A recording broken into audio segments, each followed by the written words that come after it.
domingo estamos estudiando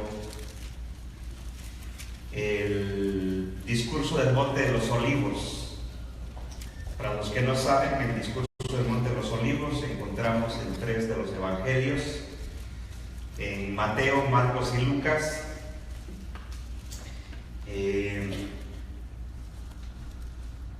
Y es el discurso profético más largo enseñado por nuestro Señor Jesucristo, aparte del libro de Apocalipsis. La razón, una buena pregunta sería: ¿por qué Juan no nos relata este discurso del Monte de los Olivos? Solo lo encontramos en los 3 evangelios sinópticos, Mateo, Marcos y Lucas. ¿Por qué Juan en su evangelio no lo incluyó? Y la respuesta puede ser varias, pero una de ellas es porque Juan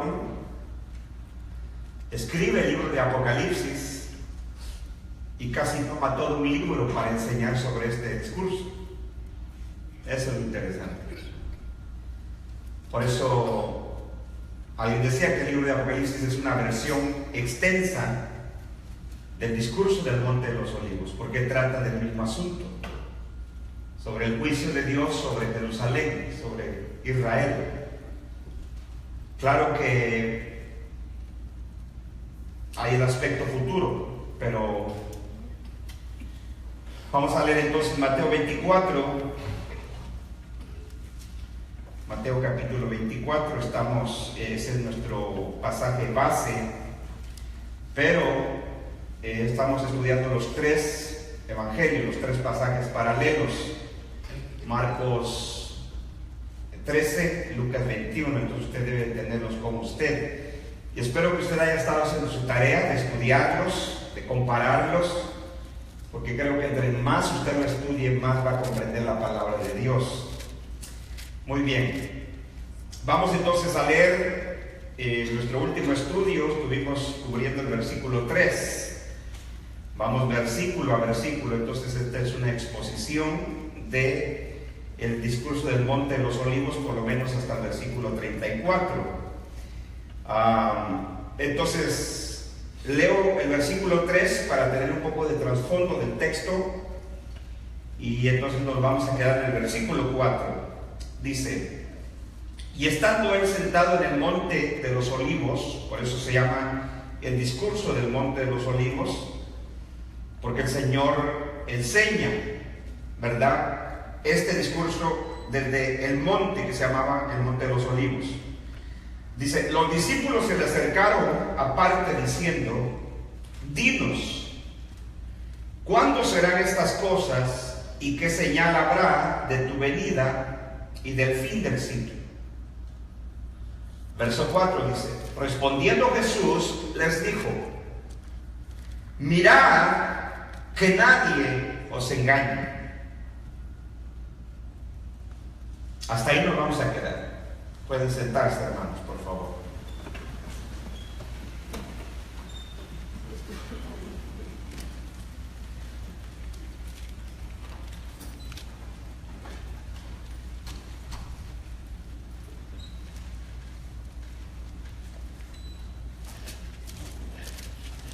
Muy bien. En nuestro estudio pasado estuvimos observando, y solamente un poquito de trasfondo de por qué estamos estudiando este discurso del Monte de los Olivos. En los días jueves, para los que no asisten los días jueves, estamos estudiando las parábolas de nuestro Señor Jesucristo. Y en el Evangelio de Mateo, en el capítulo 21 y 22, tenemos algunas parábolas que tienen que ver con este discurso del Monte de los Olivos. Eso es parte del trasfondo del pasaje. En esas parábolas el Señor hablaba, ilustró, porque eso es lo que Él hace con sus parábolas, ilustrar por medio de historias que eran historias de la vida cotidiana de aquella época. Ilustraba cierta verdad de lo que él quería comunicar. En ese caso tenemos nosotros algunas parábolas, específicamente, por ejemplo, la parábola de los dos hijos, donde el Señor habla sobre el rechazo de los judíos de aquella generación, de que ellos no se arrepintieron y no creyeron en su evangelio, en su reino. Luego el Señor habla sobre la parábola de los labradores malvados, donde el Señor ilustra por medio de esa parábola cómo los judíos rechazan el evangelio. No solo rechazan el evangelio, en esa parábola el Señor les ilustra a ellos cómo ellos habían sido los asesinos, los que le habían dado muerte a los profetas del Antiguo Testamento, del Antiguo Pacto, y cómo ellos mismos habrían de matar no solamente a los que les eran enviados otra vez, sino también al mismo Hijo de Dios. Entonces, en esa parábola, el Señor les pregunta: ¿qué hará el Señor de la viña a esos malvados cuando Él venga? Y utiliza el término de que Él habría de venir. Y entonces ellos responden, dicen: a esos malvados los castigará sin misericordia y entregará la viña a otros labradores. Esa era una clara referencia, ya explicamos la parábola, a los gentiles, a aquellos que formarían parte de la iglesia del nuevo pacto. Entonces ahí vemos nosotros que el Señor había advertido por esa parábola de que iba a pagarles, iba a castigarles sin misericordia a esos malvados que habían rechazado y que habían matado, apedreado a los profetas, y luego habían matado a su hijo, al hijo de aquel hombre de la viña. Posteriormente tenemos nosotros la parábola de el rey que hace fiesta de boda para su hijo. En esa parábola nos habla de que el rey que casa a su hijo, en este caso nuestro Señor Jesucristo, manda las invitaciones para aquellos hombres que eran invitados a las bodas y ellos no quieren venir. Por lo tanto, el rey se enoja porque los invitados no quisieron asistir o venir a la boda de su hijo. Y entonces él dice que les mandó siervos, los cuales los mataron, los apedrearon. Les volvió a mandar otros siervos, dice la parábola, hicieron lo mismo con ellos. Entonces la parábola, dice el Señor ahí, que el rey enojado, porque sus invitados no quisieron venir, en este caso los judíos, no quisieron asistir a la boda de su hijo, dice que él quemaría la ciudad de aquellos malvados. Nadie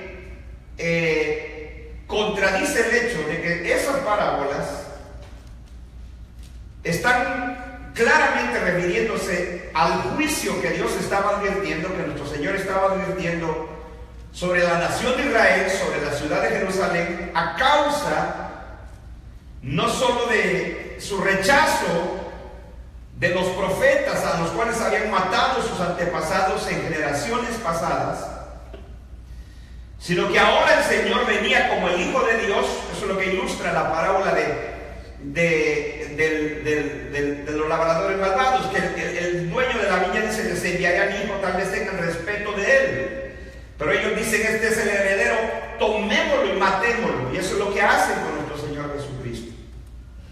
Por lo tanto, el juicio que Dios, que nuestro Señor Jesucristo pronuncia contra la nación de Israel y contra el pueblo de Israel, de su generación en la que él estaba viviendo, ese juicio vendría a causa de que ellos habían dado muerte a los siervos de Dios durante generaciones. Por eso en el capítulo 23 vimos el contexto. El Señor les dijo a ellos en el versículo 35: para que venga sobre vosotros toda la sangre justa que han derramado sobre la tierra, desde la sangre de Abel, el justo, hasta la sangre de Zacarías, hijo de Berequías, a quienes matasteis entre el templo y el altar. No sé si usted está observando su Biblia. Y luego dice el versículo 36 del capítulo 33, dice: de cierto os digo que todo esto vendrá sobre esta generación. Entonces, es ahí donde nosotros vemos que el Señor directamente, lo que había hecho por parábolas, ahora directamente se los dice a los judíos de esta generación, de la generación a la que él está hablando, que la razón que iba a traer juicio Dios sobre su tierra de ellos y sobre sus habitantes era porque era una venganza de Dios. Acuérdense de las palabras del libro de Hebreos y del Antiguo Testamento, porque el escritor a los Hebreos cita el Antiguo Testamento. Mía es la venganza, dice el Señor, yo pagaré. Entonces, el juicio sobre Jerusalén, el juicio sobre Israel, que es lo que el Señor nos enseña en el discurso del Monte de los Olivos. Hemos dicho y seguiremos diciendo, y esa es la postura que estamos enseñando aquí, que el discurso del Monte de los Olivos, por lo menos hasta el versículo 34, son eventos que el Señor estaba profetizando y que se cumplieron en el año 70 después de Cristo, precisamente cuando fue la destrucción de Jerusalén, la quemada de la ciudad y la destrucción del templo. No hay otro evento en la historia. Las palabras del Señor se cumplieron a la perfección. No como los enemigos del Evangelio han querido decir, bueno, Jesús se equivocó. Jesús no era Dios, porque si hubiese sido Dios, Él dijo que vendría antes de que esa generación pasara, y Él no ha venido. Han pasado 2000 años y no ha venido. En un debate que tuvo un hermano cristiano, un teólogo cristiano, por cierto, él es reformado y tiene la postura de este pasaje, la postura preterista, tuvo un debate con un ateo. Y el argumento de este ateo fue eso.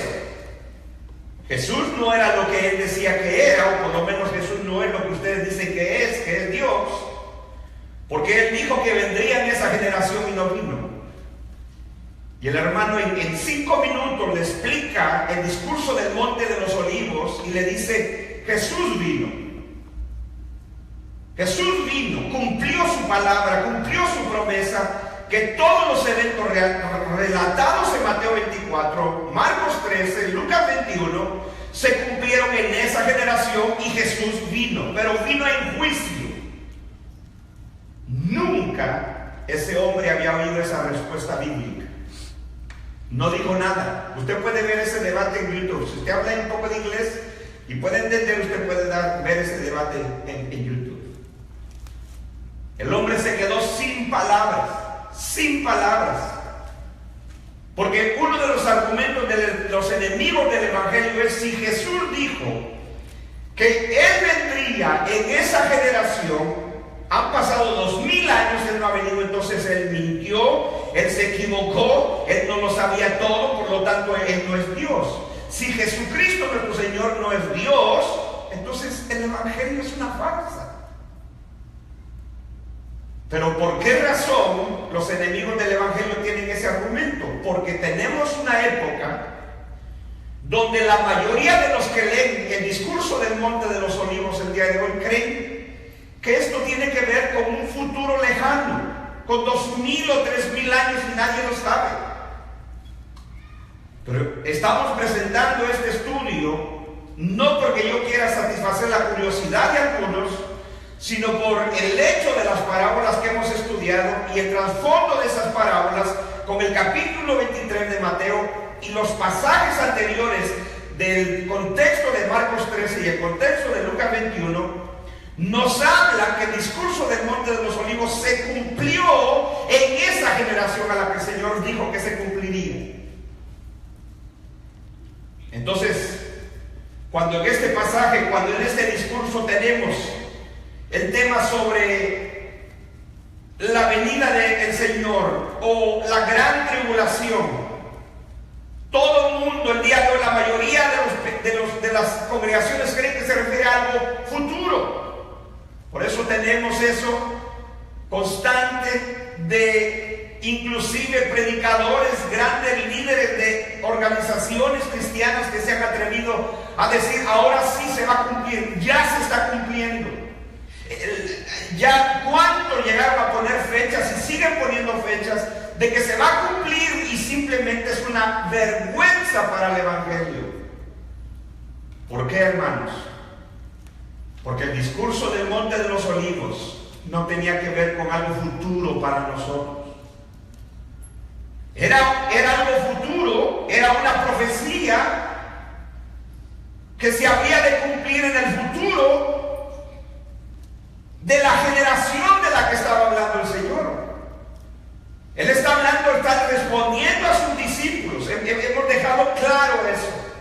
La audiencia, ¿a quién se está refiriendo? ¿Con quién está hablando el Señor? El contexto. Y por si fuera poco, tenemos nosotros en este discurso del Monte de los Olivos, y por eso el tema de hoy le he titulado Nadie, fíjese cómo nosotros hablamos, ¿verdad? Y decimos, el día y la hora de la venida del Señor nadie la sabe. Y eso es verdad, porque nosotros esperamos la segunda venida del Señor.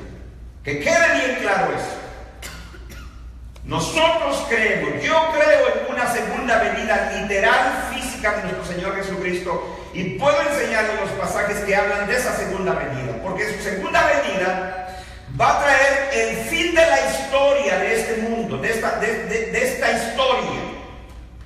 El Señor en su retorno, en su segunda venida, va a venir a juzgar a los vivos y a los muertos. Unos entraremos a la gloria y otros serán alejados eternamente de Dios para siempre. Y entraremos en un cielo nuevo y en una tierra nueva. Esto es innegable. Nadie está negando eso, y que no se me acuse a mí de eso. Yo estoy presentando la postura preterista del pasaje, del discurso. Preterista significa pasado. Yo no tengo la postura futurista que tienen muchos el día de hoy. Porque la postura preterista, tanto de este discurso del Monte de los Olivos, como el libro de Apocalipsis, ven todos los eventos de estos dos discursos, el discurso del Monte de los Olivos y el libro de Apocalipsis, como algo futuro. ¿Cuándo va a pasar? Bueno, siguen poniendo fechas, siguen inventándose cosas. Porque esa es la teología de el estar adivinando. Ya mero, ya es. No es que estamos viendo todo. Y creo, hermanos, que estas palabras del Señor, hemos leído el versículo número 4 que nos corresponde estudiar en esta tarde. Cuando vimos en el estudio pasado que son dos preguntas la que el Señor le hace a los discípulos, ¿verdad que sí? No voy a tomar más tiempo porque no quiero hacer tan largo el estudio. Lo que simplemente quiero recordarles, cuando tú comparas los tres pasajes paralelos, te das cuenta que son dos preguntas del Señor que los discípulos hacen al Señor. Ellos están impactados. Recuerden que la pregunta de los discípulos, vimos que los que hacen la pregunta no son los 12, ¿verdad que no?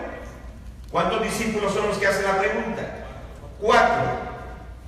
Dice que era Pedro, Jacobo, Juan, ¿y quién? Y Andrés. Eso es lo que dice Marcos. Marcos es muy detallista en su relato. Marcos nos dice que es uno de los discípulos que le dice: Señor, mira qué edificios y qué piedras. El Señor le responde a ellos: les aseguro que no quedará piedra sobre piedra, que no haya ser derribada. Ellos se quedan impactados por semejante predicción del Señor. El templo era la maravilla de ellos como judíos. El templo era el todo de su sistema religioso. Pero el Señor les dice: no quedará piedra sobre piedra que no se haya derribada. Entonces ellos se quedan impactados por las palabras del Maestro. Y por eso dice en privado, ya estando en privado, ellos salen del templo, caminan. Una buena observación que me preguntaba uno de los muchachos, me decía: hermano, ¿hay una diferencia de tiempo? ¿Ocurrió en otro día, en otro tiempo? Esto no, porque el discurso, el relato tanto de Mateo, Marcos y Lucas es que Jesús sale del templo. Cuando salen del templo le hace la pregunta al discípulo, la pregunta sino la observación: mira qué templo, mira qué edificio, mira qué piedras. El Señor ahí mismo les dice: cuando van saliendo del templo no quedará piedra sobre piedra que no va a ser derribada. Ellos caminan hacia el monte de los olivos, y cuando están en el monte de los olivos, dice Marcos que Jesús se sienta. Entonces los discípulos, que Marcos nos dice que son 4 de ellos, no están los 12, le preguntan en privado: dinos, ¿cuándo será esto? ¿Cuál es esto? ¿De qué estaban hablando? De la destrucción del templo. Dinos cuándo será esto y cuál será la señal cuando estas cosas hayan de cumplirse. Son otras preguntas. En el estudio pasado reconciliamos el pasaje. ¿Qué significa eso? Explicamos por qué Mateo la segunda pregunta la hace más extensa en términos de él como judío. Por eso es que Mateo nos agrega una expresión hebrea que es: ¿cuál será la señal de tu venida en el fin del siglo? Entonces el futurista inmediatamente, cuando ve las palabras, la señal de tu venida y del fin del siglo, inmediatamente creemos o creen, por lo menos así lo creí yo y así lo enseñé también, por eso abandoné esa creencia. Es que inmediatamente cualquiera piensa: bueno, entonces aquí no está hablando no solo de la destrucción del templo, ahora Jesús está agregando otro tema, y el tema es su venida y el fin del mundo. Entonces por eso es de que es muy fácil dejarse llevar por esta fraseología hebrea: tu venida y del fin del siglo. Ahora explicamos que la frase tu venida que Mateo agrega en la segunda pregunta, en la versión de Mateo, no significa la segunda venida de Cristo. ¿Quedó claro eso? Si a usted no le quedó claro, lo siento. Ahí están las grabaciones. Si le interesa conocer la palabra de Dios, cómprelos. Si no, no hay problema. Usted seguirá creyendo lo que usted quiera. Pero el término venida no se está refiriendo a la segunda venida de Cristo. Ya vamos a llegar más adelante, cuando dice: entonces aparecerá la señal del Hijo del Hombre que viene en las nubes del cielo. Yo sé que usted está esperando este texto. No como ansias, ya vamos a llegar. Y usted se va a quedar sorprendido. Si usted dice: pero pastor, ¿qué de que las estrellas caerán del cielo?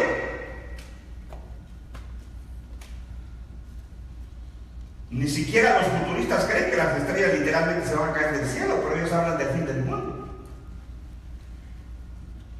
Entonces, antes de llegar a eso, porque vamos versículo a versículo, vamos a tomar estas palabras del Señor. Versículo 4: respondiendo Jesús ¿le dijo a quién? ¿A quién? A 4 de sus discípulos. No olvide eso, por favor. A 4 de sus discípulos.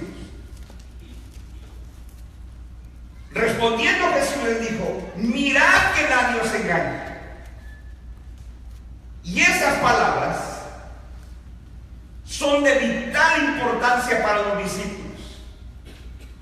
Ellos no deberían, la advertencia del Señor es: No permitan que nadie los engañe. Y yo creo que también son palabras para nosotros. Cuando tú no entiendes la Escritura y dejas que la Escritura se interprete así solita, tú vas a ser engañado por otras ideas. Yo el otro día, hablando con uno de los jóvenes, me decía: pastor, ¿cuándo vamos a estudiar el libro de Apocalipsis? No sé.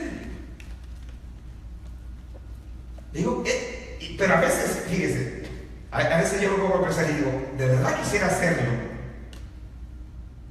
porque es tan triste lo que la gente cree el día de hoy, basada en interpretaciones de su cabeza, de lo que ha oído, de lo que oyen en otros lugares, en la radio, en la televisión. Yo solo le puse un ejemplo a este hermano, le digo: a ver, yo le hice la pregunta como al Señor, ¿verdad? ¿Quién dice la gente? ¿Te recuerdas lo que Jesús dijo? ¿Quién dice la gente que soy yo? Le digo a sus discípulos. Bueno, unos dicen que eres un profeta, otros dicen que Juan Bautista ha resucitado, bla, bla, bla. Ok, está bien, eso es lo que dice la gente, pero ustedes, ¿quién dicen que soy yo? Entonces, el Señor quería que sus discípulos conocieran la verdad de los hechos, de las cosas, que ellos supieran quién era Él. Entonces, yo le hice una simple pregunta a este hermano, porque es un buen hermano. Le dije: a ver, te hago una pregunta. ¿Quién dice la gente, o quién dicen los que hablan de las profecías, que es la gran ramera en Apocalipsis? Yo le pregunto a usted, ¿quién cree usted que es la gran ramera de Apocalipsis, que es uno de los personajes más sobresalientes del relato de Apocalipsis? ¿O quién dice que es la gran ramera? A ver, ¿quién dice? ¿Alguien quiere responder? ¿Quién cree usted que es la gran ramera, o quién ha oído usted que dice que es la gran ramera?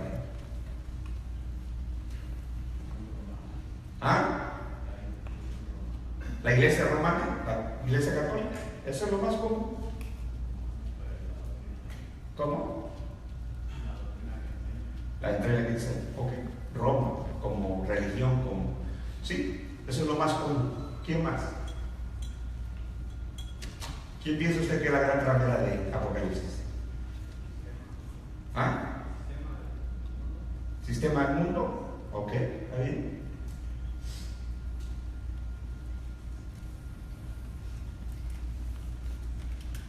Ahora, si yo le pregunto a usted, demuéstrenmelo con el libro de Apocalipsis, lo que usted dice que es. Eso cambia las cosas. Demuéstrenmelo, porque una cosa es repetir lo que uno oye, lo que es popular, lo sensacionalista. ¿Verdad que sí? Eso es fácil. Pero demuéstrelo usted con las Escrituras. Y no tiene que ir a otro libro de la Biblia, solo con el mismo libro de Apocalipsis, porque la Biblia es su propio intérprete.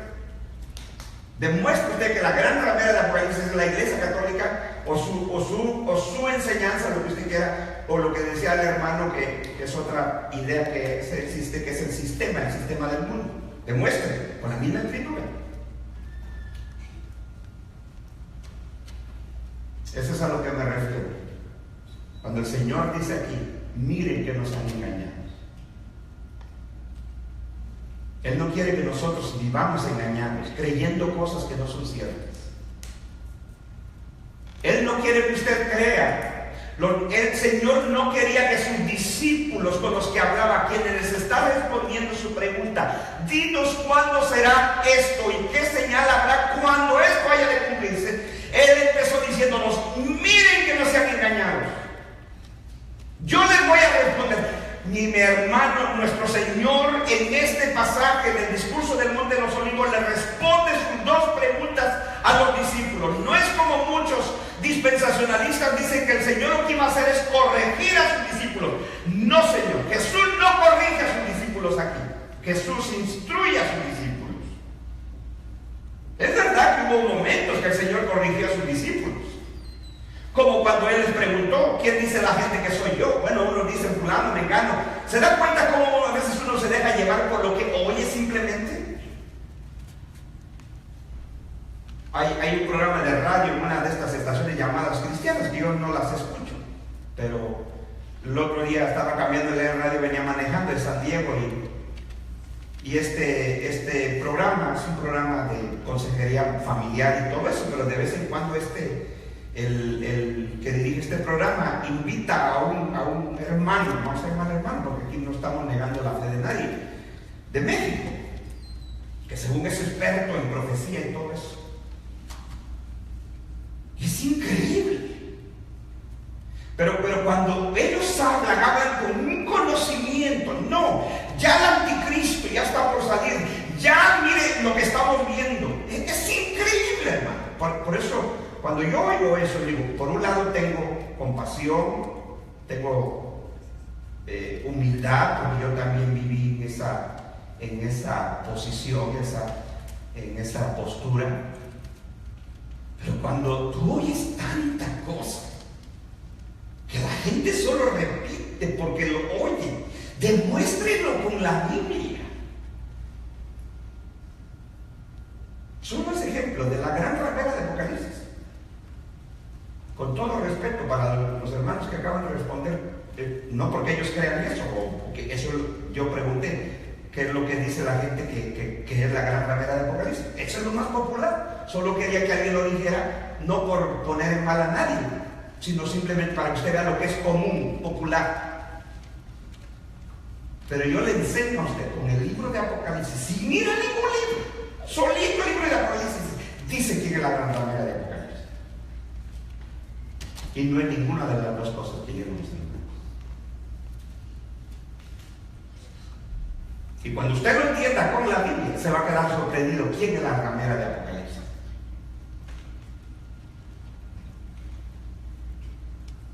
Pero es que es así. Nosotros simplemente repetimos lo que vimos. Entonces, cuando llegamos al discurso del Monte de los Olivos, Jesús está diciendo a sus discípulos: miren que no los engañen. No permitan que nadie los engañe sobre esto. Esto iba a ser un evento, iban a ser una profecía que el Señor va a hablarle a ellos sobre eventos que iban ellos a ver, a experimentar y que ellos iban a ser testigos. Por eso le dice: miren que nadie los engañe.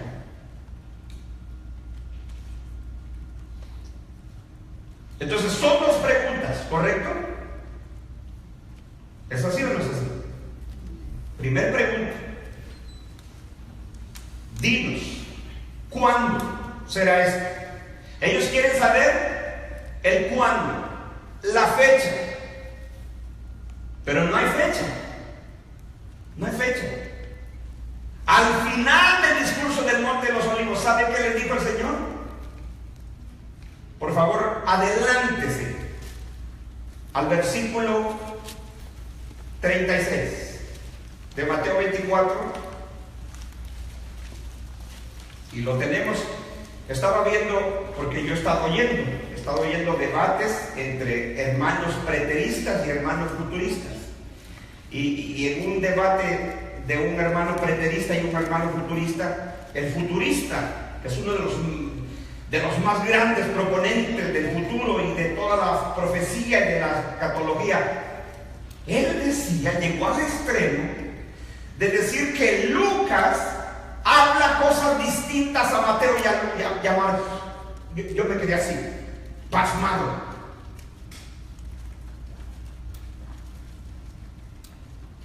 Y bien escribí ahí, hay un comentario en ese debate, decía: el hermano futurista, no voy a dar el nombre porque no, bueno, sí lo voy a hacer porque es público.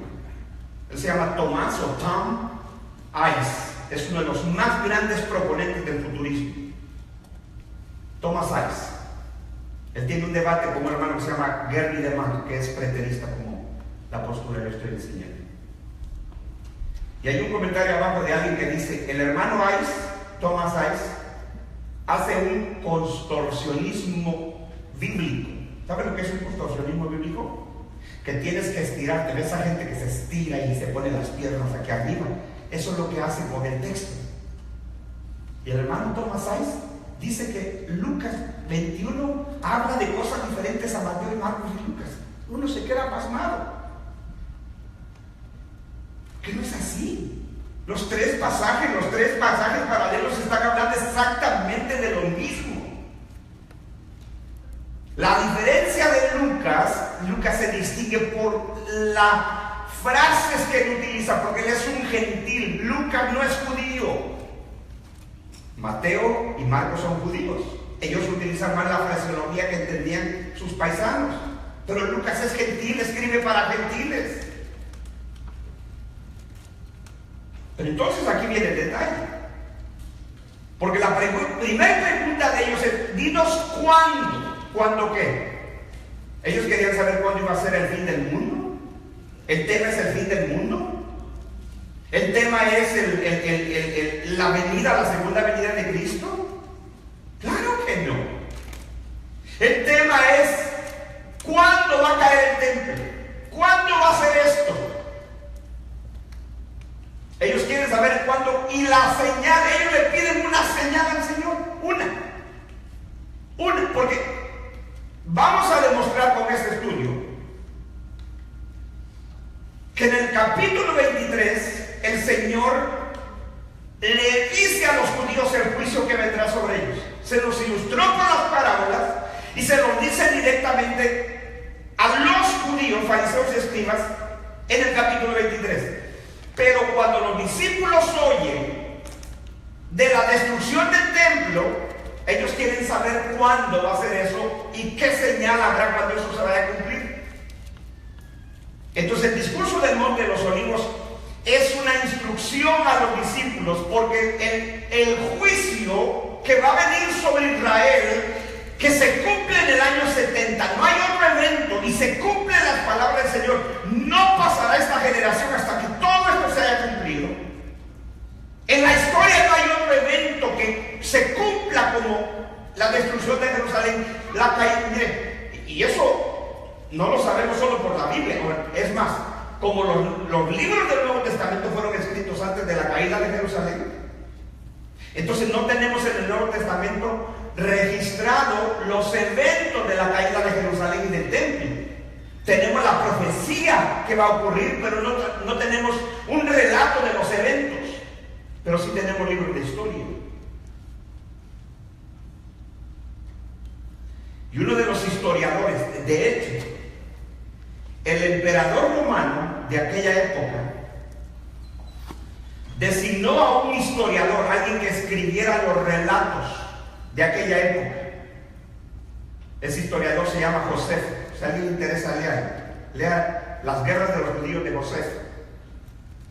Y Josefo no era cristiano, él era judío.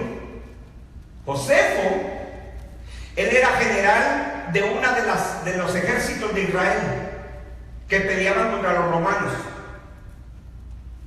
Entonces los israelitas, los judíos, quieren liberarse de la bota de la opresión de Roma. Entonces se levantan varios grupos en Israel, y Josefo era un judío que lideraba una de esas tropas. Pero como Roma era aplastante, era un imperio sanguinario, Josefo se da cuenta que él no puede pelear contra Roma. Entonces, ¿qué hace Josefo? Se rinde. Se rinde para librar su propia vida, porque Roma estaba haciendo pedazos a los judíos. Esos grupos que se levantaban contra Roma.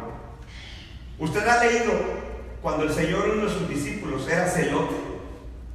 Judas Iscariote era celote. Pues los celotes eran guerrillas, grupos en Israel que se levantaban para pelear contra Roma. Entonces Josefo se rinde a Roma para librar su propia vida. Y él le pide a sus paisanos de Israel, le dice: ríndanse, salven su propia vida, es por su propia vida y la de sus familias. Entonces el emperador romano toma a Josefo, lo protege, no le hacen daño a Josefo, lo protege.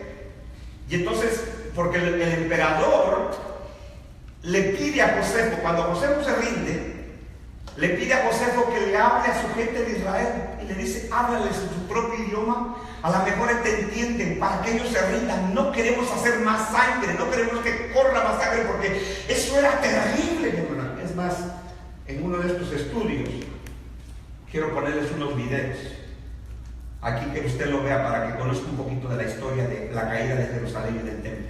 Hechas no por cristianos, por gente que no es cristiana, para que usted vea y no diga, bueno, porque no son cristianos, se inventan cosas. No, por gente normal, gente impía. Historia, porque esto es historia. Para que usted vea lo terrible que fue aquello. Entonces, el emperador le dice a Josefo, háblale a tu gente, dile que se rinda. La gente no se rinde. Entonces, el emperador toma a Josefo y le dice, tú vas a ser el historiador, yo te pido que tú registres todo lo que está pasando. Y se convierte en el historiador del imperio. Pero él era un judío, él no era cristiano, no creía en el cristianismo, no creía en Jesucristo. De hecho, cuando usted lee a Josefo y usted ve cómo se refería él a Jesús, o sea, él era uno de esos judíos como de la época actual que dice Jesús, sí, fue un paisano mío, pero eso es todo. Pero cuando usted compara los relatos de Josefo con la profecía de nuestro Señor Jesucristo, es impresionante los detalles. Y los vamos a ir viendo algunos a través del relato del estudio. Pero primero, la primera pregunta, ¿cuándo será eso? Segunda pregunta, ellos piden una señal. Porque esa señal les iba a servir a los discípulos para saber cuándo se iba a cumplir lo de la caída del templo y la destrucción de Jerusalén. Y por eso en adelante a partir del versículo 5, tenemos nosotros cosas que el Señor les dice, que el día de hoy muchos la toman como señales. Y ya ve, hermano, mire, el Señor habló de guerras y rumores de guerras. El Señor ya está por venir, eso lo vienen diciendo hace siglos. ¿Cuándo no ha habido guerras? ¿Cuándo no han peleado reino contra reino, nación contra nación? Pero es que el relato no está hablando de nosotros, está hablando sobre la caída del templo y la destrucción de Jerusalén, el juicio que el Señor le anunció a los judíos, a los fariseos y escribas. Todo esto vendrá sobre esta generación. La sangre que ustedes derramaron desde sus antepasados, desde Abel. Mire cómo el Señor cuenta la sangre de Abel. ¿Quién mató a Abel? ¿Quién? Caín, su propio hermano. Y esa sangre, ¿se recuerda cuando el Señor vino a hablar con Caín? Le dijo, ¿dónde está tu hermano?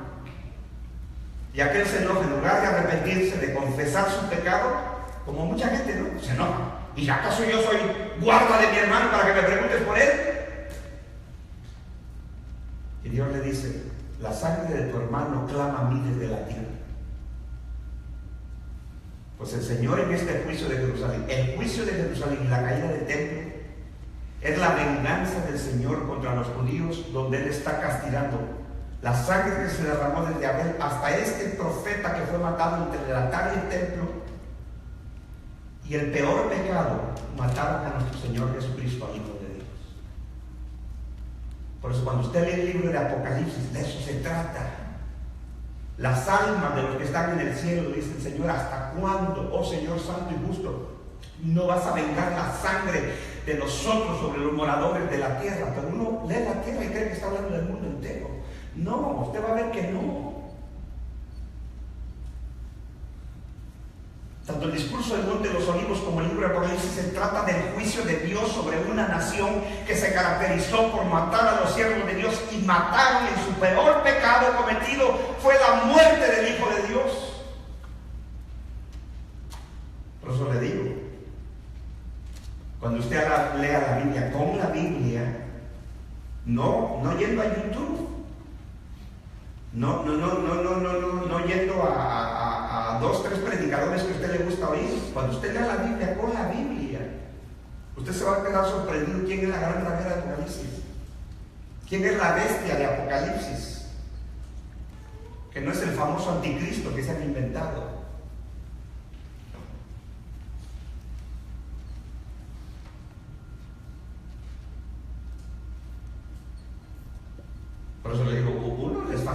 repetir lo que uno oye. Pero demuéstralo con la Biblia. Muéstralo. A ver, enséñale la Biblia. No es un reto, es humildad. Lo que quiero es que usted despierte, mi hermano. Yo soy responsable por lo que se enseña en esta congregación y yo voy a dar cuentas a Dios. Y yo sé la gran responsabilidad que pesa sobre mis hombros. Y yo le aprecio a usted, le amo a usted lo suficiente para que usted no crea cosas que son fantasías. Yo quiero que usted crea lo que nuestro Dios dice en su palabra. Si usted quiere seguir en las cosas sensacionalistas y lo que es popular, magnífico, lo respeto. Usted puede seguir siendo miembro de esta iglesia, pero no venga usted a meterle cosas a gente aquí en la congregación. Ahora, esto lo estoy enseñando a usted, porque se lo dije la otra vez. Sería triste que estudiamos este pasaje, este discurso, y que usted no tenga una respuesta para defender lo que usted cree. Que cuando usted encuentre a alguien o a alguien de aquí mismo de la congregación diga, no, eso no es así. Claro que es así, aquí está. Pero eso es lo chistoso, nadie toma nota, nadie le interesa. Entonces, hermano, ¿me puede dar unos versículos? Porque nunca toma nota, nunca trae una pluma, un papel. Pero bueno, es cuestión de interés. Es cuestión de interés. Jesús dice, miren que no se han engañado. Ahora, versículo 36. Pero el día y la hora, ¿qué dice? Nadie la sabe. En otras palabras, Jesús nuestro Señor, cuando los discípulos le hacen las dos preguntas, dinos cuándo, la primera pregunta es, ¿quieren saber cuándo? Jesús hace lo inverso. En lugar de responderles la primera pregunta, les responde la segunda pregunta. Y la primera pregunta la deja al final. Qué interesante, ¿no? Primero ellos quieren saber cuándo. Y segunda, la señal cuando esto habría de cumplirse. Jesús empieza a explicarles, a responderles la segunda pregunta desde el versículo 5, cuando les dice, miren que nadie nos engaña, el versículo 4, y empieza a explicarles, les va a responder la segunda pregunta y hasta el versículo 34 les responde la primera pregunta. Ellos quieren saber cuándo. Les dice, de cierto os digo que no pasará. No pasará. Yo no sé que no entendemos nosotros. ¿Sabe por qué yo me convencí de esta postura? Que esto tiene que ver con el pasado, que se cumplió en el año 70. No solo por este texto que es contundente. Este texto es contundente. Tú tienes que lidiar con eso. ¿Cómo hacen nuestros hermanos futuristas? Ah, bueno, pero es que ahí cuando dice esta generación, esta no significa esa, sino significa la que vería todas estas cosas. Eso es cambiar el significado a las palabras. Y no solamente han cambiado el significado del término esta, sino que también al término generación. Entonces dicen, no, generación ahí no significa generación, sino significa raza. Y por eso, cada día, una cosa aquí, hermanos, no somos dueños de la verdad, no lo sabemos todo, hay cosas que tenemos que corregir a través de nuestra vida. Y por eso cada día, yo estaba leyendo esta semana a un doctor, él tiene un doctorado, y él primero fue dispensacionalista, porque se graduó en el seminario dispensacionalista más grande de aquí en los Estados Unidos, que es el seminario de Dallas, está en Texas. Esa es la cuna del dispensacionalismo. Él se graduó ahí sacó su doctorado, era dispensacionalista, dejó el dispensacionalismo, dejó de creer en el arrebatamiento secreto, luego se volvió solo preliminarista. Él seguía creyendo en un milenio literal, abandonó el milenio, la creencia en el milenio literal y se volvió amilenialista, es decir, el milenio es algo simbólico en Apocalipsis 20, que es así como lo creemos nosotros. Y esta semana estaba leyendo, porque yo ya había oído lo que él a veces pensaba de este pasaje, porque él decía que el discurso de los Montes Olivos hablaba de la destrucción del templo de Jerusalén y hablaba del fin de la historia o de algo futuro. Y este día, esta semana estaba yo leyendo que él vuelve a explicar este pasaje. Y ahora él tiene la postura preterista que estamos enseñando. Es que es maravilloso. Cuando la Biblia te convence, la Biblia. Tú tienes que decir, aquí tenemos que corregir esto porque no podemos seguir leyendo cosas que no son. Y eso es lo que yo quiero abrir en mi corazón. Usted tiene que lidiar con el versículo 34, que se encuentra en los tres pasajes. Usted lo tiene en Mateo 24, verso 34, lo tiene en Marcos 13, verso 30, y lo tiene en Lucas 21, verso 32. Los tres evangelistas dicen las palabras del Señor: en verdad os digo que no pasará esta generación hasta que todo esto se cumpla. ¿Qué es todo esto?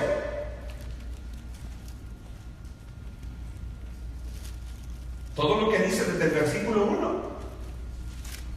Es más, todo lo que dice desde el capítulo 23. Es más, todo lo que dijo por las parábolas sobre el juicio de Jerusalén. De eso está hablando. Pero si usted quiere verlo, ¿dónde empieza la enseñanza del discurso del Monte de los Olivos? Empieza en el versículo 1. Señor, mira qué templo, mira qué edificio. Les digo que no quedará piedra sobre piedra que no sea destruida.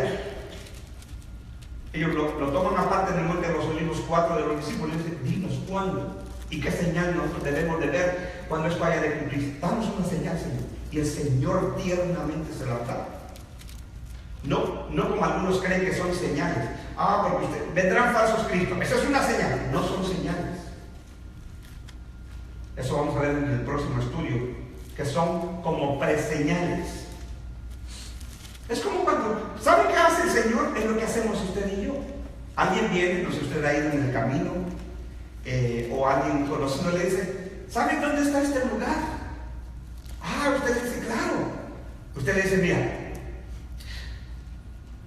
tomas esta calle, avanzas 3 luces, das vuelta a la derecha, cuando llegas a la siguiente luz, das una izquierda.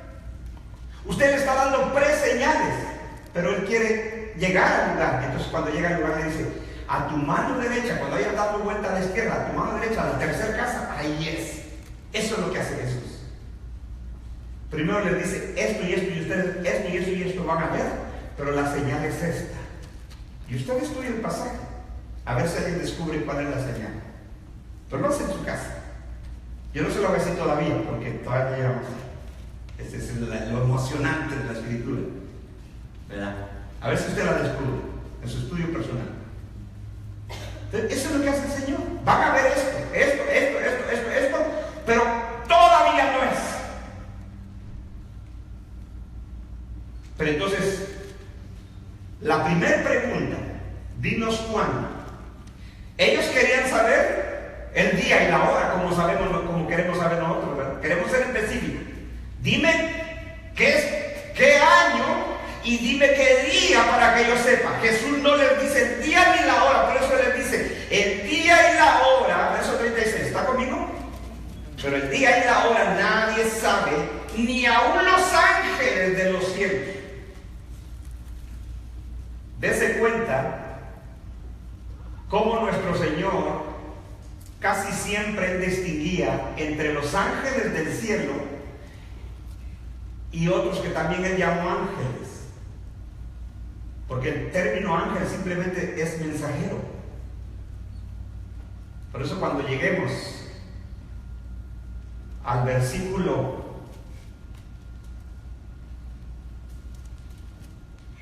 me voy a atrasar, entonces no puedo número ahí.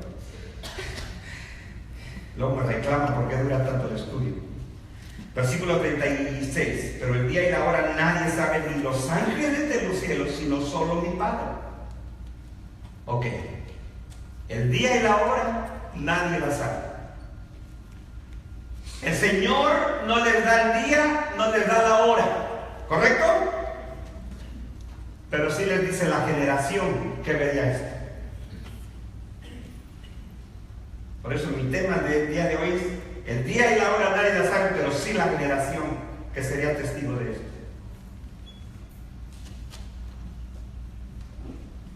Entonces, ellos sí sabían la generación.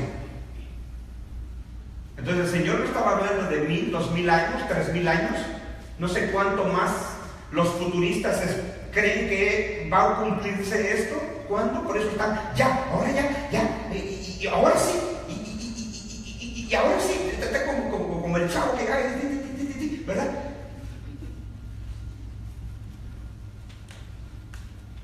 Mira, ese loquito de Yun, ¿cómo se llama? El de Corea. Ya está poniendo misiles para aquí, para Estados Unidos. ¡Ay, ya nos va a caer un misil! Ya, es que Cristo ya viene. Eso lo siguen diciendo hace 2000 años.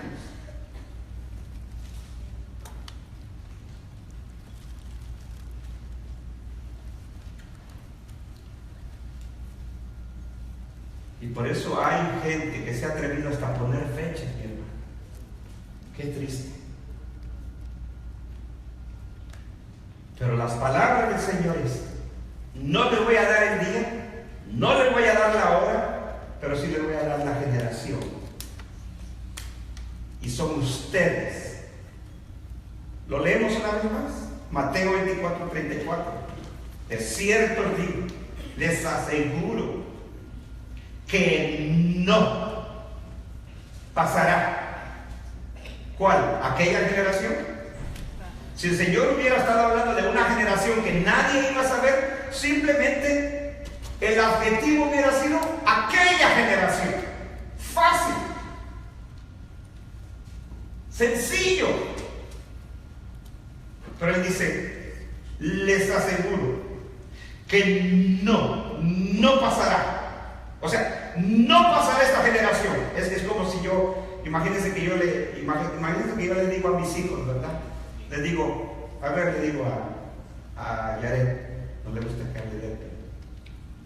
Le digo, a ver, Yared, o Yared y Gaby. Bueno, Gaby no mucho le gusta, pero Yared, no pasará esta semana sin que yo te lleve al Égoli. ¿Verdad? Fíjense lo que le estoy diciendo. No pasará esta semana sin que yo te lleve al Égoli. Entonces, imagínense que mi hijo se queda pensando: ¿hablaba de mí? ¿O hablaba de sus nietos? ¿O mis hijos? Sus tataranietos de mi papá. ¿De quién hablaría él? No, él me va a decir: tú dijiste que esta semana no iba a pasar para que tú me... ¿Cómo son los hijos, verdad? A los hijos tú les dices algo y ellos no están pensando: ¿se refería a mi mamá o a mi papá dentro de 100, 200, 300, 1000 años, 2000 años? Es que ellos entendieron que el lenguaje es claro. No pasará esta semana sin que yo te lleve al Égoli. No te estoy diciendo eso. Es solamente un ejemplo, hijo. Entonces, ¿qué no entiende? ¿Qué no entendemos? ¿Cómo le podemos cambiar el significado a las palabras? ¿Cómo?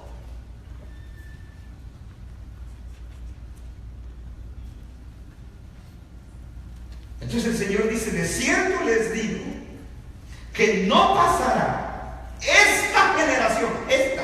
¿Cuál esta? A la que el Señor estaba hablando. La generación a la que el Señor se refiere es a los contemporáneos, a los que estaban vivos en esa época, a la que estaba hablando el Señor. A la gente. ¿Cómo lo definen los diccionarios? Los diccionarios definen, por ejemplo, una generación, en la Biblia, una generación más o menos constaba de 40 años. Claro, en nuestra época, una generación tiene diferentes periodos de tiempo. Por ejemplo, por eso cuando se gradúan, ahora que pasaron las graduaciones de las escuelas, dicen generación de tal año. ¿Verdad que se pone el término generación?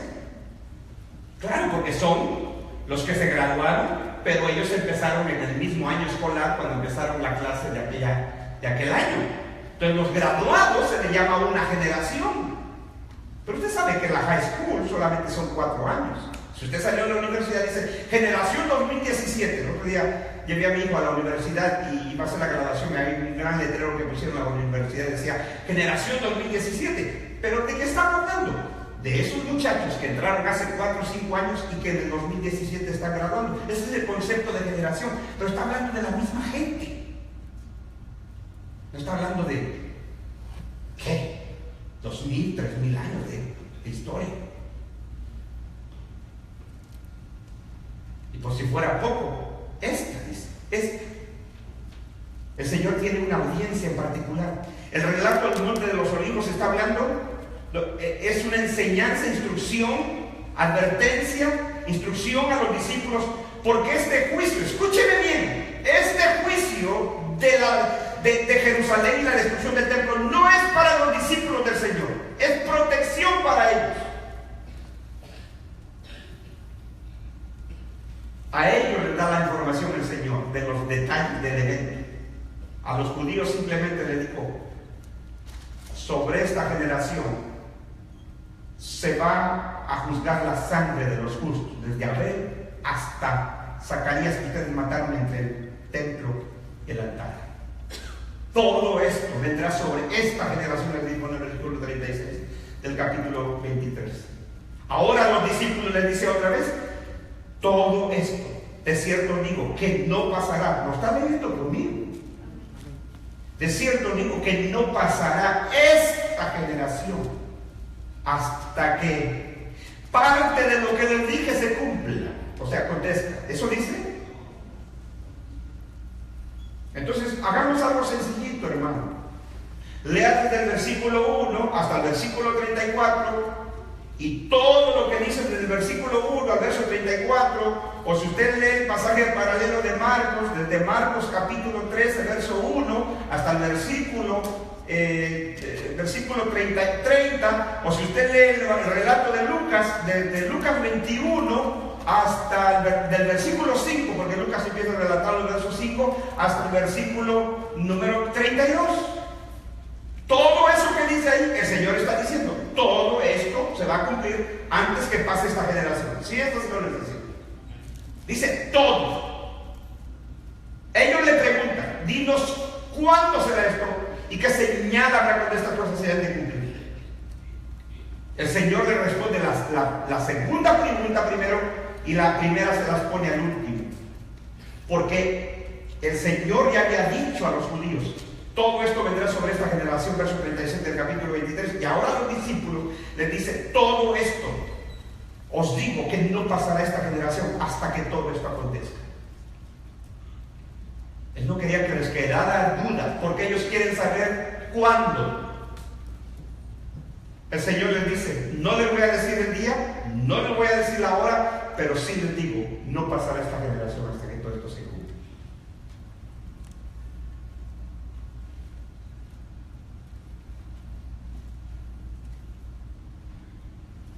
Por eso cuando usted lee pasajes en la Biblia que hablan de la segunda venida del Señor, ahí usted no ve nada de esto.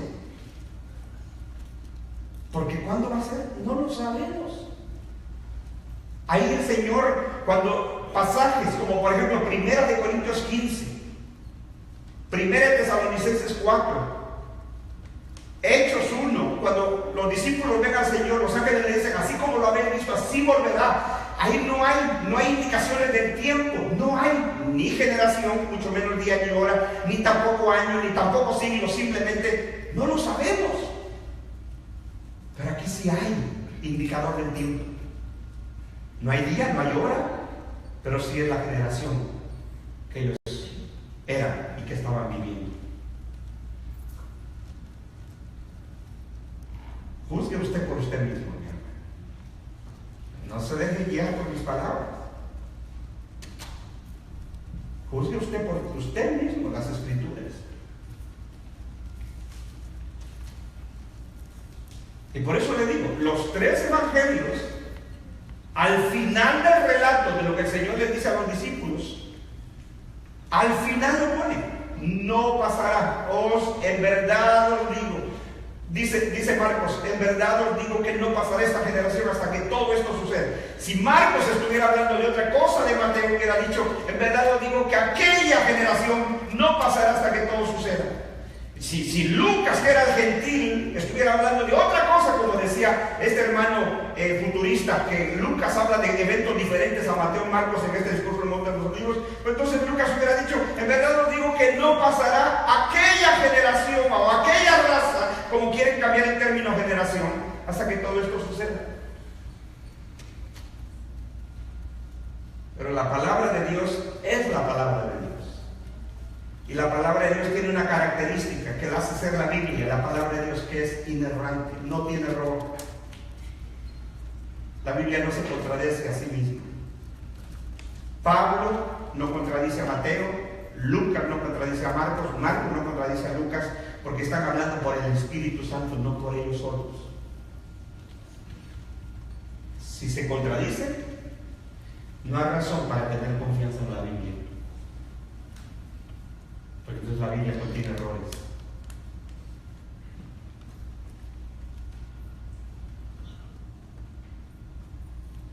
Eso es contundente. La generación a la que hablaba el Señor, incluyendo los discípulos y la gente que estaba viva en aquella época, por eso se recuerda que leímos los pasajes anteriores donde Jesús les dijo, les aseguro que algunos de los que están aquí no morirán hasta que vean al Hijo del Hombre viniendo en su gloria. Ahí vuelve el Señor a hablar de esa venida, de esta venida en juicio. Les aseguro que algunos de los que están aquí conmigo, no morirán, no probarán la muerte hasta que vean al Hijo del Hombre viniendo en la nubes, en su gloria.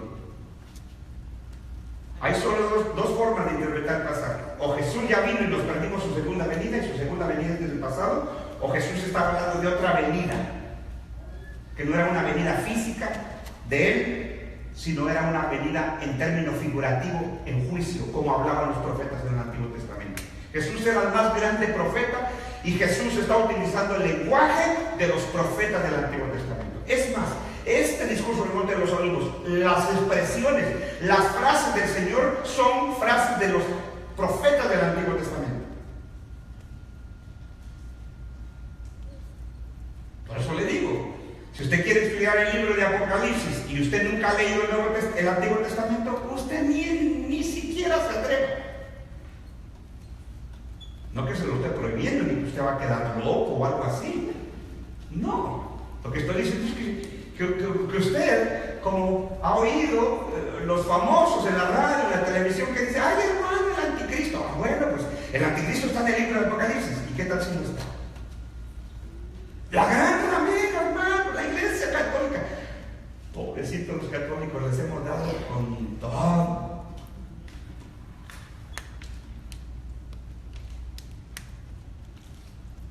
Y usted se sorprendería que ni es la Iglesia Católica Romana, ni es el sistema de este mundo. Usted se va a quedar sorprendido quién es la ramera de Apocalipsis. Usted se quedaría sorprendido quién es la bestia de Apocalipsis. No son dos. Pero entienda primero el discurso Monte de los Olivos, ya luego va a Apocalipsis. ¿Verdad?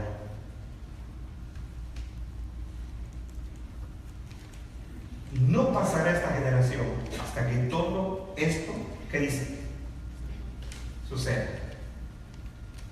Tengo unos minutitos. Hagamos esto.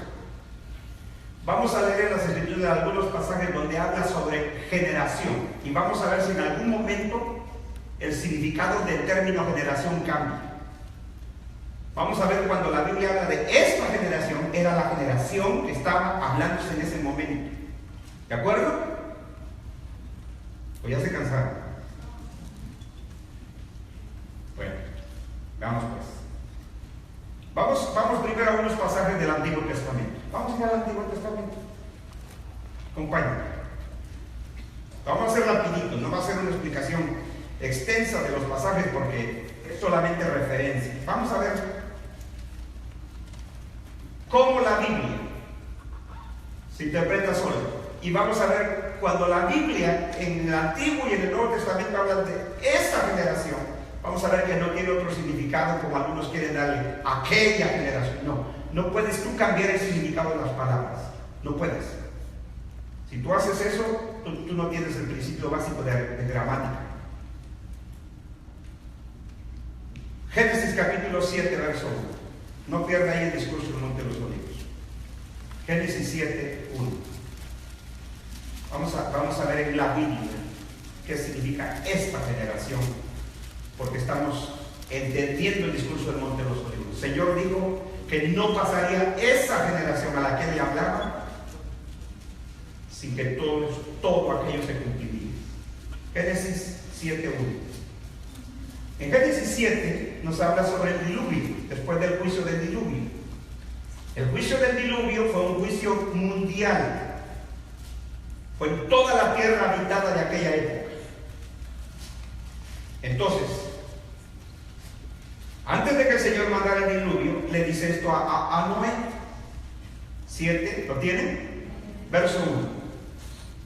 Dijo luego Jehová a Noé, o dijo el Señor a Noé. Dice, entra tú. Ahora, ya el arca se había terminado. Está a punto del Señor traer el juicio del diluvio. Pero primero, recuerde que el arca era la protección de Noé y su familia. ¿Verdad que sí?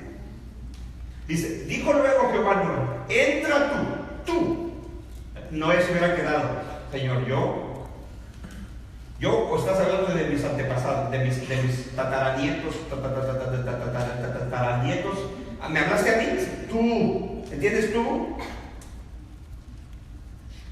Por eso cuando el Señor Jesús le dice, a ustedes les digo, era ellos,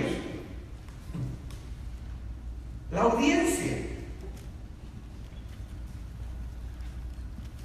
Dice, dijo luego Jehová a Noé, entra tú y toda tu casa. Y no está hablando, cuando dice casa, no está hablando de la estructura, porque no iba a meter Noé la casa. El término casa, ahí es tu familia, los tuyos. En griego la palabra casa se traduce como oikos. Oikos, que era la casa, la familia, el hogar. Por eso nosotros en inglés tenemos dos palabras, home y house. Cuando referimos a house, nos referimos a un término diferente a home. ¿Va que sí?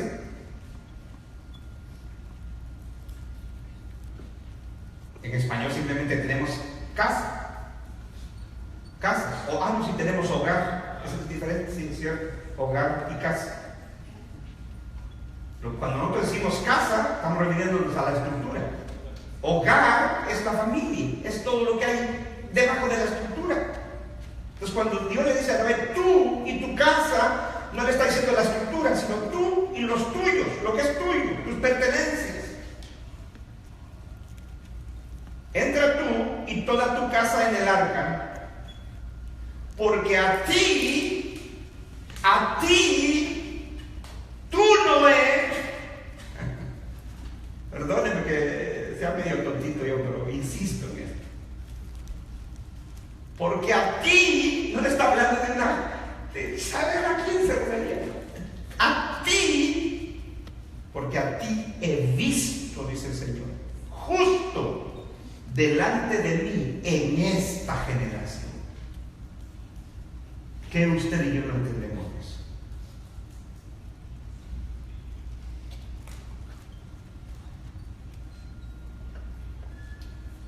Estaba hablándole de 1000, 2000, 3000 años después.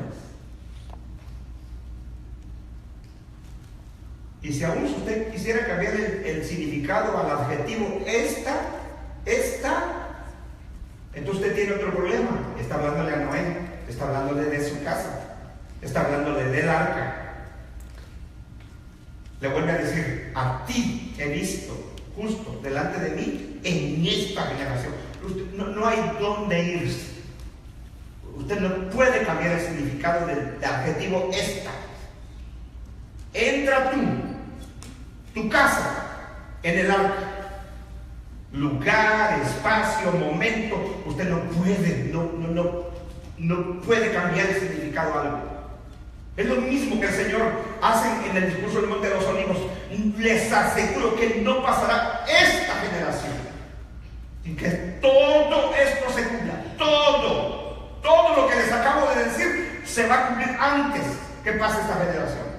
Y así fue. Las palabras del Señor fueron tan exactas. Cuando el Señor pronunció el discurso del Monte de los Olivos, el Señor estaba más o menos en sus 30 y algo años. En el año 70 se cumplió la profecía. Es más, la invasión a Israel por los ejércitos romanos empezó antes. Por eso tenemos libros de historia. Entonces se cumplió. El Señor dijo, esta generación. Y pasaron casi 40 años y se cumplió a la perfección. Os le digo, no hay otro evento que encaje, porque a eso se refería el Señor, pero esa es la historia, lo bueno que tenemos libros de historia. Cuando usted y yo hayamos muerto, todos nosotros, esta generación, dice, esta generación, cuando todos hayamos muerto aquí, nuestros nietos, nuestros tataranietos, un día ellos van a ir a los libros de historia en la escuela y van a leer de las caídas de las Torres Gemelas. Pero usted y yo lo vimos con nuestros ojos, en la televisión, por supuesto, que no estábamos presentes ahí. No lo vimos. Pero para ellos va a ser historia. Esa es la historia. Esos son los registros de la historia. Entonces el Señor le dice, porque solo a ti he visto justo delante de mí en esta generación. Muy bien, vamos a otro pasaje.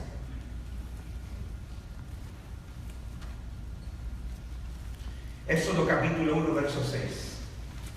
Solo estoy buscando algunos porque, híjole, hay docenas, hermano.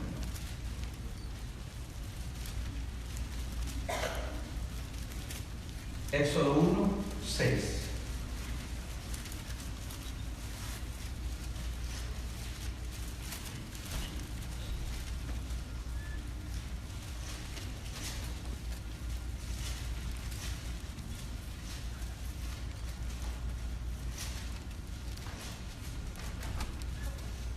¿Lo tienen?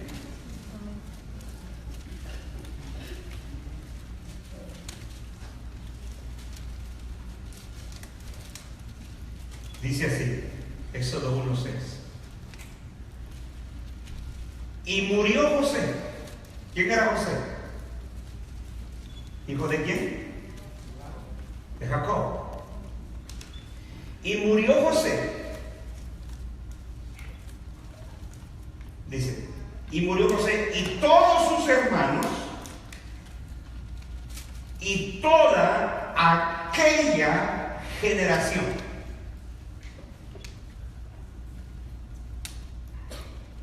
¿Quién murió en ese libro de Éxodo? José, sus hermanos y ¿quién más? Y aquella generación. Ahí está el adjetivo aquella. ¿Cuánto tiene que se escribió el Éxodo? Varios siglos, varios milenios. Entonces, cuando usted y yo leemos esto, cuando Moisés, que se cree que es el que escribe los primeros 5 libros de la Biblia, escribe esto, había pasado mucho tiempo, siglos habían pasado. Entonces, cuando Moisés escribe ahora, inspirado por el Espíritu, dice aquella generación, porque él está viendo hacia atrás, ¿no es así? Él está viendo hacia el pasado.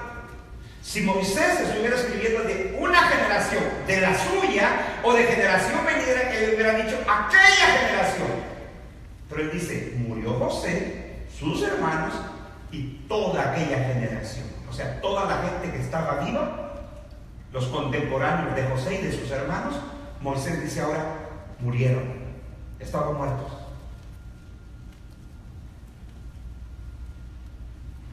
Es que la Biblia no es un libro confuso.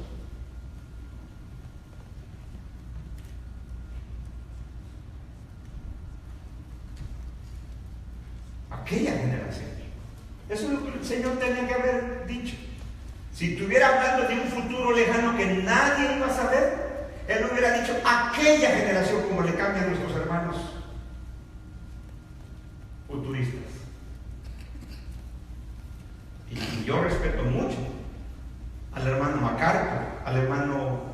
Miguel Núñez, pero eso es lo que ellos dicen. Aquella generación, Jesús no estaba hablando de esa generación, él estaba hablando de aquella generación que vería aquello. Lo siento, me respeto para estos hombres de Dios, pero no es eso lo que está diciendo. Y ni soy mejor que ellos, ni me estoy comparando con ellos. Es que así dicen algunos.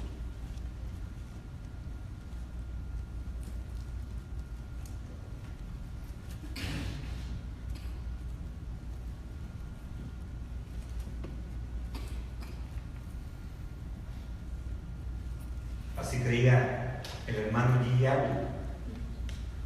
Nunca se me olvida, yo estaba recién convertido y el hermano, algunos llegaron a ver al hermano Guillermo.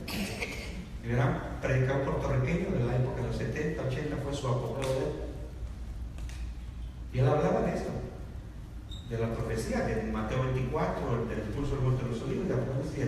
Bueno, su ministerio, el eslogan de su ministerio así se llamaba: Cristo viene. Es todo, en cada predicación que él hacía, él decía: Cristo viene. Y nunca se me olvida a mí, yo estaba viendo un mensaje y estaba enseñando sobre Mateo 24, dice: las potencias de los cielos serán conmovidas. Y nunca se me olvida, parece que lo tengo aquí. Lo estoy hablando de hace casi 30 años, 25 años, 26 años. Nunca se me olvida que el hermano Guillermo le decía: eso se cumplió cuando cayó la bomba en Hiroshima, Japón. Decía el hermano. ¡Uy! Se me pone chinita la piel, ¿verdad? Pero así decía él, que esa frase de Mateo 24, y las potencias de los cielos serán conmovidas, se cumplió. Él decía que se cumplió cuando cayó la bomba de Hiroshima en Japón, cuando Estados Unidos arrojó la Segunda Guerra Mundial, la bomba en Hiroshima, que el estruendo fue terrible. ¿Quién estaba en lo correcto? ¿El hermano G. Ávila, como muchos, o Jesús, que dijo: no pasará esta generación hasta que todo eso se cumpla? Usted tiene una decisión que tomar. ¿No es así? Usted decide. La Biblia es muy específica y Moisés dice, Moisés está hablando cientos de años después. Y dice: José, sus hermanos y aquella generación murieron. Porque él estaba viendo hacia el pasado. Si Moisés hubiera estado escribiendo de la generación en la que él vivía, hubiera dicho: esta generación. Y como existe el texto, solo que por el tiempo, yo sé que usted ya está angustiado. No, si no fuera por usted, yo me sigo así 4 o 5 horas, me traigo otro bote de agua y yo sigo. La cosa es que ya ni la memoria de la cámara tiene tampoco. Entonces, tengo que parar. Y digo, luego me dicen los hermanos: hermano, no se grabó la otra parte, ahí usted dijo esto. Entonces, por eso tengo que cortar, porque si no, no hay memoria que aguante.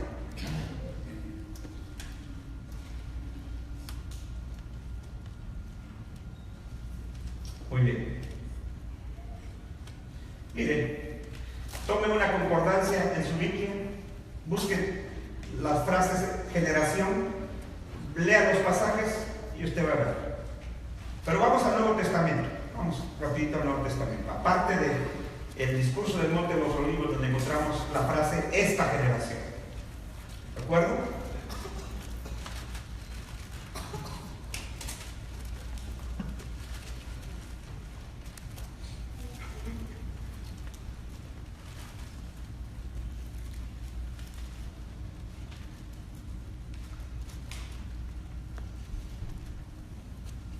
¿Lo tienen?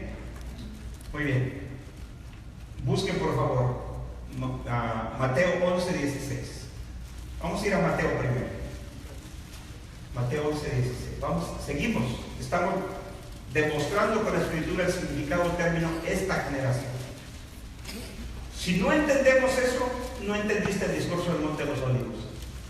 Y tú siempre vas a vivir pensando que eso no se ha cumplido, que eso es del futuro, que ahora sí, ya merito. 11:16, Mateo 11:16.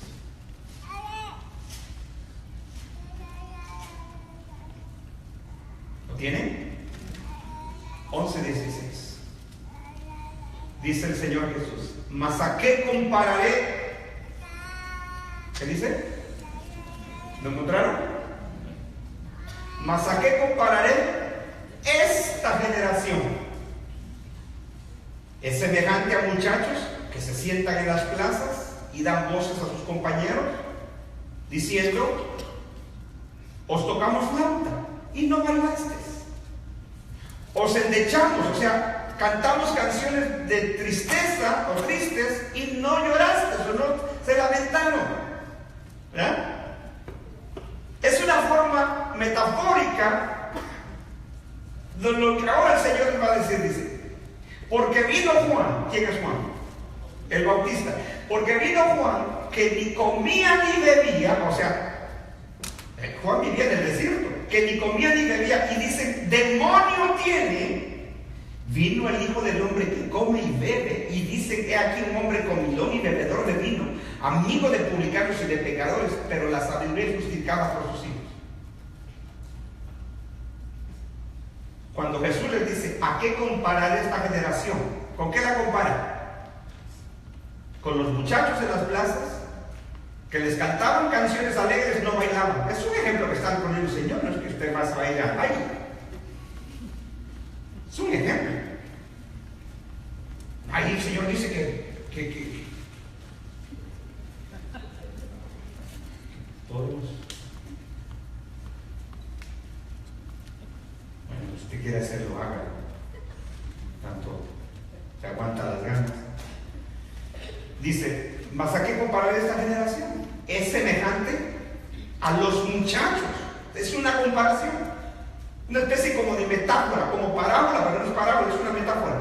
Es semejante a muchachos que se sientan en las plazas, dan voces a sus compañeros, diciendo: les tocamos flauta y no bailaste, les cantamos canciones de tristeza o de lamento y no se lamentaron. Entonces ahora viene la aplicación de Jesús. ¿Cómo está comparando aquella generación? Dice: ustedes son como esos muchachos que les tocan canciones alegres, no bailan, les tocan canciones tristes, no se lamentan. Entonces así les pasa a ustedes, a esta generación. ¿Con qué la compararé? Porque vino Juan, que ni comía ni bebía, y dice: el demonio tiene. Vino el Hijo del Hombre, o sea, hablando del mismo, que come y bebe, y dicen lo mismo. Entonces, ¿quién los entiende a ustedes? ¿A qué compararé esta generación? Usted dirá: no, pero esta ahí puede significar nosotros también. No, usted tiene un problema. Usted no vivió en los tiempos de Juan. Esta, claro que nosotros podemos ser igual que ellos. En cierto sentido podemos ser igualitos que ellos, que a uno le predica el evangelio a la gente, les enseñas esto, les enseñas lo otro. Es lo mismo. No, eso no sirve, eso es diabólico, eso es pura herejía, ustedes los cristianos son unos estúpidos. Igualita la generación, pero el Señor está hablando de esta generación. ¿A qué compararé? A esta generación. Y está hablando a la misma generación que les habla en Mateo 23. Todo esto vendrá sobre esta generación. Es la misma. ¿O Jesús estaba viendo otra generación? Claro que no. Aquí está lidiando con la misma gente que pronuncia las palabras de juicio sobre ellos por las parábolas en Mateo 22, Mateo 23, que a los discípulos les enseña en Mateo 24. Esta generación. 12:39, hay un rapidito. 12:39.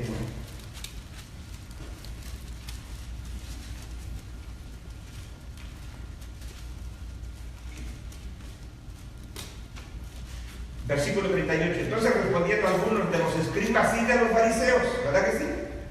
La audiencia. Entonces respondiendo algunos de los escribas y fariseos diciendo: maestro, deseamos de ver de ti señal. Mire la respuesta del Señor. Él respondió y les dijo: la generación mala y adúltera demanda señal. ¿Se da cuenta que ahí no aparece el adjetivo esta? Pero ¿a qué generación se refiere? a los fariseos y escribas que están pidiendo una señal. El contexto determina las cosas, mi hermano. No estaba hablando de una generación que saber cuál era. No, le dicen maestro, le dicen fariseos y escribas, queremos de ver de ti señal. Por sus señales, esta gente está pero sí de que de cabeza, ¿verdad? ¿Qué no han visto? ¿Qué señal no he hecho? Pero piden otra, porque hace la gente. Y ahora, enséñeme esto, a ver, demuéstremelo pues, y ya usted, a otra cosa. No, es la perversión del corazón, es la maldad del corazón, la incredulidad. No importa cuántas señales, qué tanto tú le expliques a alguien, esa persona cuando es incrédula y está muerta de sus pecados, siempre va a decir, no es así, no es así. Y Jesús le dice, danos una señal. Y mire cómo se refiere a ellos el Señor. ¿Sabe que el Señor está usando las palabras del Antiguo Testamento? De los profetas del Antiguo Testamento. Así hablaban los profetas cuando hablaban de su generación incrédula, igual que estos. Esta generación perversa y maligna, decían los profetas. Léanlo. Usted toma una concordancia y usted va a ver que Jesús hablaba con el lenguaje de los profetas del Antiguo Testamento.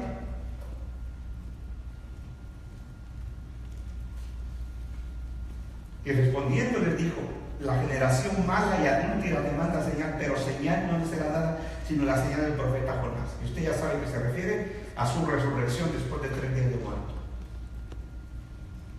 ¿Y quién vio su resurrección? Esa generación. Usted y yo no estábamos ahí. Y si usted quiere seguir leyendo, siga leyendo. Versículo 40, porque como estuvo Jonás en el vientre del gran pez 3 días y 3 noches, así estará el Hijo del Hombre en el corazón de la tierra 3 días y 3 noches. Versículo 41, los hombres de Nínive. ¿Por qué pone el ejemplo a Nínive? Porque a Nínive fue a predicar Jonás, ¿verdad? Los de Nínive se arrepienten y ahora Jesús toma ese ejemplo de la historia y dice, los hombres de Nínive se levantarán en el juicio. Y este es un juicio del juicio final, dice, se levantarán en el juicio con esta generación, o sea, contra esta generación. ¿Ustedes han leído en 1 Corintios 6? Donde dice que los creyentes de la iglesia juzgarán a los ángeles, que participaremos del juicio con Dios, pero nosotros vamos a participar de ese juicio. Lea 1 Corintios 6. Cuando Pablo exhorta a los creyentes de Corintios que se andaban demandando unos a otros en los tribunales, dice, ¿no les da vergüenza a ustedes que se andan demandando en los tribunales? ¿No saben ustedes que ustedes van a juzgar a los ángeles? ¿Por qué se rebajan a irse a parar a los tribunales entre ustedes cuando ustedes van a ser los jueces de los ángeles? Y el Señor dice, los hombres de Nínive se van a levantar contra el juicio, contra esta generación. Contra esta generación. Y la condenarán, versículo 41, siga bien. Y la condenarán porque ellos se arrepintieron a la predicación de Jonás, y aquí más que Jonás está en este lugar. Ese era lo tremendo. Ese era lo tremendo, que ahora el Señor era más grande que Jonás. Ellos eran más responsables de esta generación a la que Jesús había predicado, porque si se arrepintieron a la predicación de Jonás, ¿cuánto más no era más grande el que estaba aquí? Y otro ejemplo, versículo 42, la reina del sur se levantará en juicio con esta generación, contra esta generación, y la condenará porque ella vino de los fines de la tierra para oír la sabiduría de Salomón, y he aquí más que Salomón está en este lugar. Entre más privilegio tienes, más responsable eres. ¿No es así?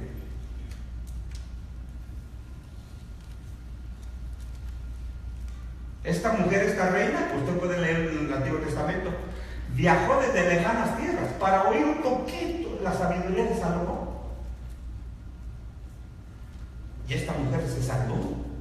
Eso es lo que el Señor está diciendo. Ella se va a levantar en juicio contra esta generación. Porque ella, así como los de Nínive se arrepintieron ante el mensaje de Jonás, pues ustedes son más responsables, le dice el Señor a su gente que le estaba hablando, a esta generación. Ustedes son más responsables porque el Hijo del Hombre, uno más que Jonás, está aquí delante de ustedes. La reina del sur se levantará en contra de esta generación y la condenará porque uno más que Salomón está aquí. esta generación. Solo en este pasaje del versículo 38 al 42 tenemos tres veces esta generación. Lo tenemos en el verso 39, lo tenemos en el versículo 41 y lo tenemos en el verso 42. Esta generación, esta generación.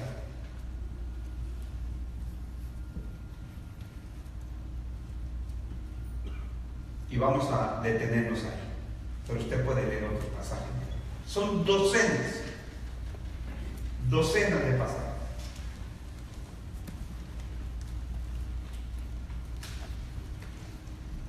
El día y la hora. Nadie la sabía. Pero sí la generación que iba a ser testigo de ello. ¿Verdad que sí? Ese es el tema de hoy. No se dejen engañar, le dijo el Señor a sus discípulos. No dejen que nadie los engañe. Y eso es lo mismo para nosotros. No te dejes llevar por lo que es popular, por lo que oyes en la radio. Es más, a veces yo les aconsejaría a ustedes, ni oigan estaciones. Tengan cuidado en el internet, porque ahorita hay de todo. Yo no estoy prohibiendo que no haya nada, usted lo diga. Eso es lo bonito. Cuando tú oyes otras posturas te das cuenta que la que tú crees que es la correcta no es tan correcta. Eso es lo bonito. Oremos, Señor y Padre nuestro.